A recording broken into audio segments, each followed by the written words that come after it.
Bonjour à tous. En ces périodes de confinement, il est difficile de trouver un cabinet de kiné ouvert, l'ordre ayant donné l'ordre de fermer. Tout comme il est difficile de trouver un coiffeur, d'où la casquette pour éviter le massacre. Aujourd'hui, je vais vous parler des lombalgies. J'ai reçu plusieurs contacts pour avoir une consultation, donc je me suis engagé à faire cette vidéo. Et on considère que 90% de la population aura à un moment donné de sa vie un problème dans cette zone-là. La statistique à retenir, s'il y en a une, c'est que 90% des personnes souffrant de lombalgie iront mieux au bout de 6 semaines. C'est ce que je vous souhaite, et je vais vous donner quelques stratégies pour y faire face. Si en plus de ce problème de dos, vous présentez des symptômes tels que fièvre, une perte de poids sans raison, des douleurs nocturnes qui vous réveillent et qui vous empêchent de vous rendormir, une anesthésie au niveau du pubis, du périnée, avec des problèmes de contraction musculaire dans cette zone-là, ou suite à un traumatisme, allez consulter le plus rapidement possible. Voilà, après tous ces points sérieux à suivre, si vous regardez encore cette vidéo, c'est que la probabilité chez vous ne monte pas beaucoup, et nous allons voir quelle est la stratégie, le management à faire efficacement pour aller vers la guérison. En fait, dans un problème de lombalgie, il y a 3 piliers. Le premier pilier, c'est le facteur physique, le second, c'est le psychologique, et le dernier, c'est le social. Le social, on va l'évacuer tout de suite, c'est la pression que vous pouvez avoir vis-à-vis de votre famille, vis-à-vis de votre emploi. Si on vous met la pression pour réaliser des choses alors que vous n'êtes pas en état, vous pouvez très bien avoir des symptômes qui vont être exacerbés du simple fait de cette pression. Donc c'est un facteur à prendre en compte. Le facteur psychologique est vraiment prépondérant.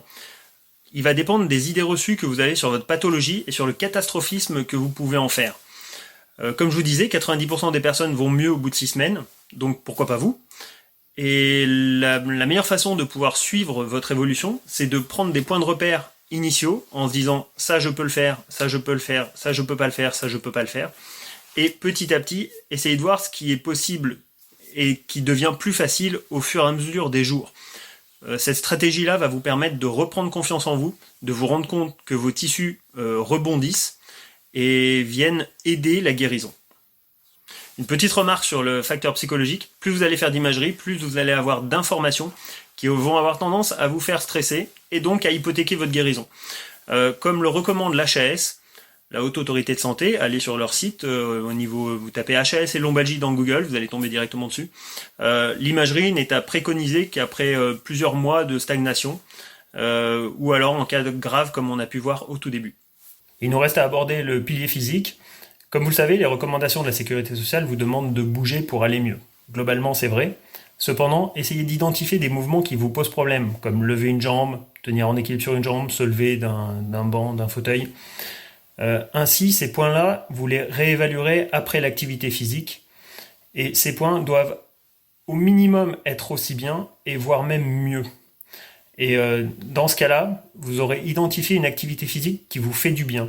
Donc, si on vous dit d'aller marcher pour aller mieux au niveau du dos, ce qui est souvent le cas, vous devez vraiment sentir une différence avant-après au niveau des symptômes que vous avez identifiés comme étant difficiles pour vous. Si ce n'est pas le cas, ce que vous êtes en train de faire ne vous fait probablement pas du bien.